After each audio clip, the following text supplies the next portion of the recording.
O Santos hoje, infelizmente, ele é um paciente em estado vegetativo, tá ligado? Desde os últimos anos ele já vinha lutando ali contra alguma doença severa, não vou falar alguma aqui porque o YouTube pode acabar cortando alcance, enfim. Tá lutando contra alguma doença, tava em estado grave e agora tá em estado vegetativo.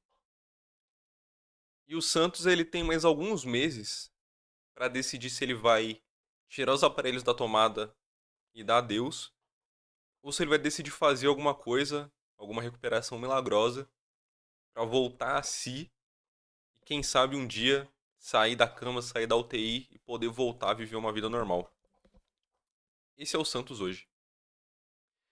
Quando o Santos, antes de ser rebaixado em 2023, mas quando já estava na briga, eu já tinha me conformado que o Santos ia cair. Isso, sei lá pra vigésima quinta rodada, eu já não tinha esperança nenhuma de que o Santos ainda poderia continuar na Série A. Acabou que conseguiu permanecer mais tempo do que talvez deveria, né? Longe do Z4, mas no fim, infelizmente, acabou caindo. E a única esperança que eu tinha de talvez algo positivo acontecer no rebaixamento fosse a mesma coisa que aconteceu com o Cruzeiro, com o Bahia, com o Botafogo, que seria a vinda de uma SAF. Infelizmente, isso não aconteceu. Mas ainda existe uma fagulha de esperança de que talvez, se a gente tiver muita sorte e se quem tá no poder hoje não for completamente imbecil, o que eu tenho sérias dúvidas, mas que talvez consiga abrir os olhos para a razão, possa tornar isso possível. A SAF, ela não é uma garantia imediata, ela não é uma garantia de sucesso. Você pode ver, por exemplo, o Vasco, que vendeu, se eu não me engano, na época, foi uma declaração do presidente, do antigo presidente do Vasco da época, foi que a venda foi feita para 777 porque foi a única empresa que topou comprar o Vasco, na época. Ou pelo menos pelos termos que eles queriam. E foi um desastre. A SAF até chegou a investir uma grana ali, mas que não adiantou muita coisa. O Vasco continuou brigando para não cair. Ano passado deu um respiro maior, mas por conta de um determinado momento ali que o Vasco consegue uma boa sequência. Mas depois no final do campeonato também já tinha voltado a ser um péssimo time. Mas acabou não caindo porque tinha feito um início de campeonato melhor. No caso do Cruzeiro, hoje o Cruzeiro ainda está oscilando, mas ele tem uma perspectiva de melhora muito melhor do que o Santos. E olha que o Cruzeiro ficou 3 anos na Série B. E nos dois primeiros anos brigou na parte de baixo da tabela. Depois voltou sendo campeão quando o Ronaldo comprou o clube. Teve um primeiro ano difícil ali na Série A, mas ainda assim conseguiu se manter, que é um desafio para todo time que sobe. E agora com a compra do Pedrinho, comprando o Cruzeiro do Ronaldo, mesmo sem estar sendo protagonista, sem estar disputando o título diretamente, embora ano passado tenha chegado na final da Sula, mas que não deu pra ir contra o Racing, até porque o técnico era o Diniz, né, convenhamos. Mas ainda assim o Cruzeiro tem uma perspectiva de futuro muito melhor do que o Santos, por exemplo. O Pedrinho tem gastado muito dinheiro, não tem sido muito assertivo nas decisões dele, mas ainda assim tem comprado jogadores e tem tentado qualificar o elenco. E a tendência é que com os anos isso melhore. O Bahia nem se fala. De todos, talvez tenha sido o que fez a melhor jogada. Vendeu o clube para um grupo que já é estruturado, que era o Grupo City. E tem dado totais resultados. O Bahia voltou para a Libertadores depois de sei lá quantos anos. Briga na parte de cima da tabela. E é um dos principais times do Brasil hoje no que tange a competitividade. O Bahia fez talvez o melhor negócio desse. O Botafogo também, né? Tem que se falar. Conseguiu ganhar o Brasileiro e a Libertadores. Mas ainda assim, tem algumas discussões extracampo que, por conta do John Textor e algumas questões envolvendo o Lyon e outros times que ele é dono também, acaba sendo um pouco mais controverso, digamos assim. Embora ele tenha sido que tenha tido mais sucesso desses clubes grandes que eu citei, que viraram SAF, por conta da conquista imediata do Brasileiro e da Libertadores, ainda assim, no que tange a projeto, o Bahia hoje eu vejo que é o mais estruturado. E por que eu falo tudo isso? E todos eles foram comprados quando estavam na Série B. O Cruzeiro talvez tenha sido o maior. Talvez tenha sido o mais preocupante dos casos. Porque se ele não fosse vendido, pelo menos até onde eu me lembro, até onde eu sei, ele tinha grandes chances de falir. De tanto que o Cruzeiro tinha sido roubado e mal administrado durante os anos.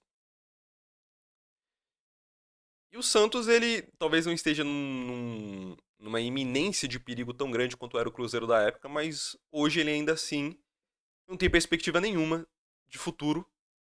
Tem uma mínima perspectiva de continuar na Série A e de disputar títulos. Esquece, tá ligado? Não é algo que o Santista pode sequer pensar positivamente hoje. Se ele é otimista pensando nisso, ele tá sendo maluco. Principalmente por diversos fatores, né? A gente sabe que o Santos vem sendo destruído durante algumas gestões já, há anos. A última, que foi a do André Suedo, foi o que selou a pedra do caixão. Foi o rebaixamento para a Série B. O Marcelo Teixeira conseguiu subir o time. Ele tem um certo mérito nisso. Embora sempre tem que ser lembrado, o Santos foi o pior campeão da história da Série B com a maior folha salarial da história da Série B. Então, o que ele possa, às vezes, se vangloriar por ter conseguido subir o Santos de primeira, sendo campeão, isso tem muito a ver pelo gasto excessivo. Gasto esse que continua aumentando a dívida do Santos cada vez mais. O Santos hoje, a dívida do Santos aumentou no ano passado, caminha cada vez mais para continuar aumentando esse ano também, e já deve, se eu não me engano, já está na casa dos 800 milhões e caminha para chegar em 1 bilhão também. Sendo que o Santos fatura muito menos do que outros times que têm essa faixa de dívida, esse nível de dívida. O Santos fatura muito menos e tem muito menos recurso de pagamento. Também por não ser uma SAF, por ter uma arrecadação menor, seja de bilheteria, seja de outras questões, porque o clube é pessimamente administrado. E hoje, talvez, o único respiro do Santos seja de fato virar uma SAF boa. Não adianta vender para qualquer um, igual o Vasco fez com a 777. Mas vender para alguém que saiba administrar o clube. No início do ano, mais ou menos ali quando estava com a especulação da volta do Neymar, diziam que tinham dois grupos interessados. O primeiro era do PIF, né, o Public Investment Fund da Arábia, que é dono dos 4 principais times da Arábia Saudita e do Newcastle, que tem dinheiro assim a riveria. Se eu não me engano, tá na casa dos trilhões o que o fundo árabe tem de grana, tá ligado? E o outro acho que era algum clube norte-americano, tá ligado? Eu não tô dizendo que é salvação. Como eu falei, não é algo imediato, não é uma certeza. Mas é a única perspectiva de esperança que eu tenho hoje como Santista. Eu não consigo acreditar que o Santos, no modelo que tem hoje, com os presidentes e com os candidatos à presidência que possa ter no futuro, vá mudar alguma coisa. O Santos hoje ele vive numa bolha em que não dá pra acreditar que ele vá sair dessa situação com as próprias pernas, tá ligado? Pouco antes de eu começar a gravar esse vídeo, o grandíssimo presidente do Santos, Marcelo Teixeira, soltou uma nota. E eu vou ler lá aqui na íntegra, que ele lançou no Instagram. Vamos lá. A diretoria e os profissionais do Santos Futebol Clube compreendem que as cobranças são legítimas, mas devem ser feitas de maneira organizada e pelos canais adequados. Sempre estivemos e estamos abertos ao diálogo com os torcedores, que são o nosso maior patrimônio. Ele diz que está aberto ao diálogo quando os comentários de todas as postagens do Instagram dele são limitadas. O torcedor sequer consegue protestar contra o presidente. Ontem ele foi abordado na saída do jogo, na saída de campo, para falar com os repórteres que estavam, e ele se negou a falar. Mesma coisa o grandíssimo CEO, Pedro Martins, que adora dar coletiva, adora falar quando quer falar, mas quando é necessário falar e quando se pergunta algo para ele, ele também se esconde. São dois incompetentes. Mas vamos continuar. O Santos está em uma fase de reconstrução que começou na campanha de acesso à Série A e que ainda demandará muito esforço, dedicação e tempo. Coisas que a gente não vê esforço, a gente não vê dedicação, seja da presidência, da diretoria, da comissão técnica que passou já e dos jogadores, e tempo a gente não tem. A gente já está em maio. Já estamos caminhando ali para metade do campeonato e a gente tem sérios riscos de cair agora já na Copa do Brasil. Então tempo a gente também não tem. Tivemos avanços em todas as áreas, mas o percurso é longo e estamos só no começo. O retorno do alvinegro baiano ao patamar de protagonismo no futebol brasileiro vai exigir de cada um que ama o clube paciência, resiliência e entendimento que isso não vai acontecer da noite para o dia. A questão é que o torcedor já está sendo paciente e resiliente há pelo menos 10 anos.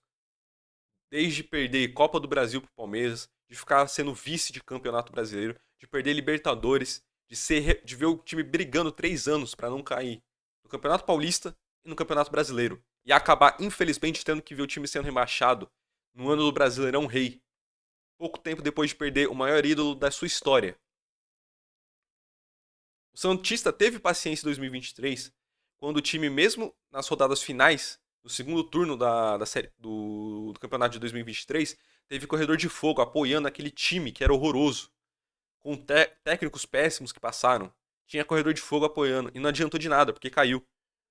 O Santista, no passado, foi paciente na Série B, mesmo com um técnico que era tenebroso, que não sabia armar um time direito, que não conseguia ter garra de ir pra cima, mesmo jogando na Vila Belmiro lotada, que tomava pau da Chapecoense, foi freguês do Novo Horizontino em 2024.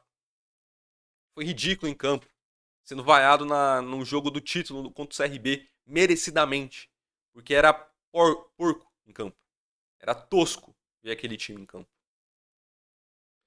Um novo técnico foi contratado, profissional com mais de 20 anos de trabalho em comissões técnicas, 2 Copas do Mundo e visão necessária para liderar esse processo de reconstrução dentro de campo. Só esqueceu de dizer que esse técnico nunca foi técnico, sempre foi auxiliar. Em mais de 20 anos ele sempre foi auxiliar, ele nunca foi técnico. O Santos, na situação que está, contrataram um técnico que nunca foi técnico. E ele ainda quer tempo e resiliência dos torcedores. Nós confiamos em sua capacidade e pedimos à torcida que nos conceda um voto de confiança e apoio para que ele possa desenvolver um trabalho consistente, vencedor e duradouro. Eu não duvido que ele possa fazer isso. O problema é que como ele vai fazer isso com os jogadores que ele tem em campo? Foi a diretoria que montou, que escolheu porcamente. Daqui a pouco a gente fala da escalação. A paixão da torcida sempre foi fundamental para o Santos. Não temos dúvidas de que os objetivos do clube serão atingidos. Seguimos trabalhando incansavelmente com transparência e responsabilidade. O Santos não mostra balanço financeiro, o Santos não fez a varredura que disse que ia fazer da gestão do André Sueda para saber para onde foi todo o dinheiro que teoricamente foi poupado. Então não tem transparência também. Para que o clube volte a brilhar e trazer alegria para quem verdadeiramente ama o clube. Que claramente não é o presidente, claramente não é ninguém da diretoria. Ama esse clube. E se fosse, não faria o que faz. Certo?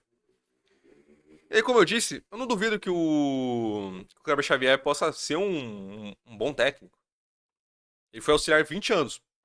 Talvez ele seja um bom técnico, nunca se sabe, a gente pode dar essa sorte. Mas como que ele vai ser um bom técnico, sendo que os jogadores relacionados ontem foram Brazão, Aderlan, Gil, Zé Ivaldo, Escobar, Schmidt, Pituca, Rolizer, Veron, Guilherme, Tiquinho. Dos reservas, João Paulo, Luizão, Godoy, Sherman, Kevson, Lampérez, João Basso, Rincon, Rian, Matheus Xavier, Luca Meirelles e David Washington. Como que esse cara vai fazer um trabalho duradouro, um trabalho consistente, um trabalho vitorioso com esse elenco?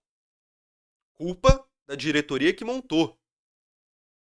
Ah, mas a gente fez uma grande varredura de 2023 para 2024 para diminuir a folha salarial e conseguir trazer jogadores que topassem o desafio de jogar no Santos na Série B. Irmão, é o Santos.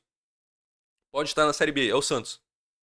William Bigode fez um esforço de sair do Atlético Paranaense para vir para o Santos para jogar a Série B, tendo que fazer aquele contrato ridículo de renovação em caso de acesso, de jogar uma porcentagem de jogos. Irmão, o Bigode saiu do Santos hoje, ele tá no América Mineiro, ele voltou pra Série B, porque é o nível dele. Não foi um esforço dele vir pro Santos. O Juliano a mesma coisa, tá no Atlético Paranaense, na Série B. O Gil hoje continua no Santos e não tem nível pra estar na Série A. Deveria estar na Série B ou se aposentado, que era o que ele queria fazer e a diretoria insistiu pela renovação. E hoje tá pagando por isso. Não só dentro de campo, com o desempenho pífio que o Gil tem feito, mas pagando em questão monetária, porque o Gil não deve ganhar pouco. Ainda mais porque a renovação dele tinha cláusula de renovação com aumento, no caso de Série A. Pelo menos foi o que foi apurado pela maioria dos jornalistas sérios. Dos jogadores que o Santos tem hoje, vamos contar aqui. Os 11 titulares, 12, 13, 14, 15, 16, 17, 18, 19, 20, 21, 22 e 23. O padrão, 23 jogadores que foram relacionados para o jogo. Certo? Certo. Quantos desses jogadores têm nível para jogar uma Série A? Não tô nem falando para jogar em alto nível, tô falando para continuar no time de Série A, pelo que a gente tem visto nesses últimos jogos nesse ano inteiro. Brazão. Aderlan tem nível? Não tem. Gil tem nível? Não tem. Zé Ivaldo? Até acho que é ok. Mas pode ficar ali. O ideal, no mundo ideal, seria o Zé Ivaldo ser um primeiro reserva. Mas eu entendo que o Santos, infelizmente, não vive um mundo ideal. Né? Não vive nem perto disso, na verdade. Então, eu entendo que o ideal talvez seria um zagueiro de nível alto e o Zé Ivaldo ser o primeiro. Ser a dupla dele. Mas o Zé Ivaldo tá longe de ser o principal problema do Santos. Então, Brazão e Zé Ivaldo. Escobar, tem nível. O Escobar, ele faz o básico. Ele faz o que se espera dele. Que é recuperar a bola, fazer dividida, interceptar. Só que com o pé, ele é inexistente. O Escobar é péssimo com o pé. Isso não é uma culpa dele. É uma limitação que muitos jogadores têm. E ele sabe a dele. Ele sabe usar isso muito bem. Ele recupera a bola e lança pra alguém e alguém faz o que tem que fazer pra construir o jogo. E ele tá certo nisso. Mas o Escobar, qualquer time competitivo de Série A, ele não seria titular. Ele não seria titular no Flamengo, ele não seria titular no Palmeiras, ele não seria titular num time que quer brigar por título. Dito isso, o Escobar continua não sendo nem de longe o principal problema do Santos. Então o Escobar pode ser, como eu disse, não tô falando de nível titular, tô falando de compor elenco para uma Série A. Dito isso, o Escobar pode continuar. Schmidt, não tem nível. Pituca, não tem nível nem para ser jogador mais. Rolaser, ok. Talvez tenha sido uma das poucos investimentos bons dessa janela do Santos. Verón, não tem nível. Guilherme, nunca teve. Não ia ser agora que ia mudar alguma coisa. Chiquinho, tem nível. Do time titular do Santos, menos da metade tem nível para continuar no elenco. Como eu disse, não tô falando de titular para brigar por título, tô falando para compor elenco. O Santos não tem nem metade dos que foram a campo ontem, de nível. Dos reservas, João Paulo pode ser um bom reserva porque o Brasão hoje é indiscutivelmente o melhor zagueiro do elenco e um dos melhores do Brasil. O João Paulo não tira o Brasão do time. Eu sou do tipo de pessoa que acha que tem que respeitar todas as opiniões, mas se você pensa que o João Paulo merece ser titular no lugar do Brasão, você tá vendo futebol com o olho do cu. Tenta usar os da sua cara pra assistir jogo. Ok? Ok. Luizão é um moleque que pode ter potencial algum dia, mas ele veio do Novo Horizontino, nunca tinha jogado uma partida de Série A na vida e decidiram contratar ele como uma aposta. No mundo ideal, ele não teria espaço. Léo Godoy, não tem espaço. Sherman, tem potencial, mas hoje não tem nível para jogar na Série A. Kevson, pelo que mostrou também em 2023, e pelas poucas vezes que atuou, também não tem nível. Luan Pérez, tinha nível quando saiu daqui. Hoje em dia, ele não consegue nem ser relacionado. Parece que ele é o último zagueiro da lista, sendo preterido no lugar do Luizão e do Baço.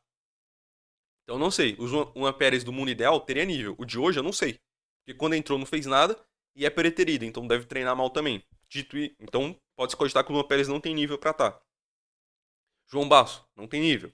Rincon, tem nível para ser um bom reserva. Com o elenco do Santos hoje, o Rincon é titular. Porque o Santos não tem ninguém. Tá ligado? Mas no mundo ideal, o Rincon seria ali um bom segundo reserva, uma terceira opção de volância.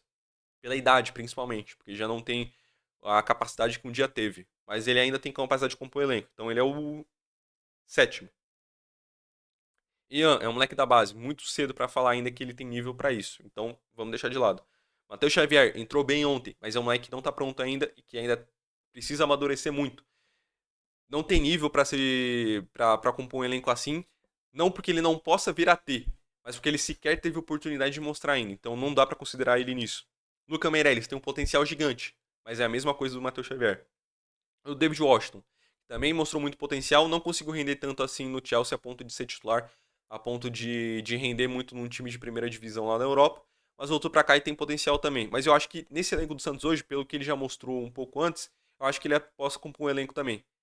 Como o Luca, a gente tem o Luca ali hoje em dia, o David Washington ele é o primeiro reserva, porque o Santos não tem um elenco grandioso. Mas eu acho que ele ainda pode compor esse elenco. Então, dos 23 relacionados para a partida de ontem, eu, na minha opinião, acho que o Santos tem 8. Dos 23, o Santos tem 8 de nível para continuar no elenco de Série A. Para fazer uma campanha decente. O O Santos tem 8. Sendo que desses 8, vários que eu falei no mundo ideal seriam reservas. E aí eu te pergunto, como que o Santista vai ser resiliente, vai ser paciente, com esse elenco em campo, com um CEO que só sabe falar e não sabe fazer nada, com um presidente que só sabe falar e às vezes que fala muitas vezes não condiz com a verdade. A gente viu ano passado ele falando que tinha um técnico contratado. A gente sabe que ele estava falando do Quinteiros e que era mentira porque o Quinteiros não estava contratado. Tanto que o Santos foi atrás do Caixinha depois, chegou a contratar o Renato Gaúcho, o próprio Renato Gaúcho admitiu isso em coletiva. E aí depois o Santos teve que ir atrás do Caixinha porque estava ficando sem opção. E aí depois que o Quinteiros não renovou com o Vélez, ele acabou acertando com o Grêmio. O Santos em nenhum momento esteve 100% assinado com o Quinteiros. Até porque se o Pedro Martins chega, o Santos tem um contrato já assinado com o Quinteiros, eu duvido muito que ele ia rasgar esse contrato, tacar o foda-se pro Quinteiros para assinar com o Caixinha, que é um técnico que na carreira provou muito menos do que o Quinteiros já provou. O Quinteiros foi péssimo no Grêmio. Ninguém tá falando aqui que ele foi bom, mas ele já foi vencedor em quase todos os países que ele passou. O que foi de longe o que o Caixinha fez. O Caixinha só foi campeão no México. Tá ligado? Então assim, o Santos hoje, ele tem mais alguns meses de vida. Ele tem até o final do ano para decidir o que ele quer pro resto da história.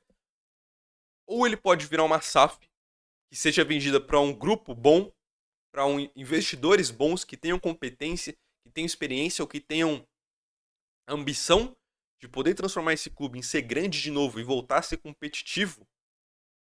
Ou o Santos vai cair para a Série B e o Santos vai se fuder muito mais dessa vez do que da outra, porque agora o Santos tem uma folha salarial maior, já aumentou a dívida com o ano passado da Série B, com essa péssima gestão que é feita do Marcelo Teixeira, vai cair de novo e vai ficar refém dessa diretoria, que provavelmente vai querer se reeleger ou eleger um outro candidato que é parceiro do Marcelo Teixeira também, para tentar reconstruir o clube, seja fingindo que é outra cara, que não é o Marcelo Teixeira, sendo que o Marcelo Teixeira sempre está por trás de tudo, sempre esteve nos últimos anos. O Marcelo Teixeira apoiou o Andrés Rueda. Foi ele que, por exemplo, indicou o Galo para coordenador na gestão do Rueda. Isso só falando da gestão do Rueda, ele também era parceiro das últimas gestões que passaram, do Pérez, do Roma e de todo o resto. Marcelo Teixeira nunca deixou de estar perto do Santos e de estar ali mexendo as cordinhas por trás de tudo. E aí eu te pergunto, se o Santos não virar SAF nos próximos meses, você acha que o Santos realmente tem a capacidade de continuar sendo um clube de futebol minimamente digno? Ou se o Santos vai acabar de vez? Porque é isso que projeta e se caminha para acontecer.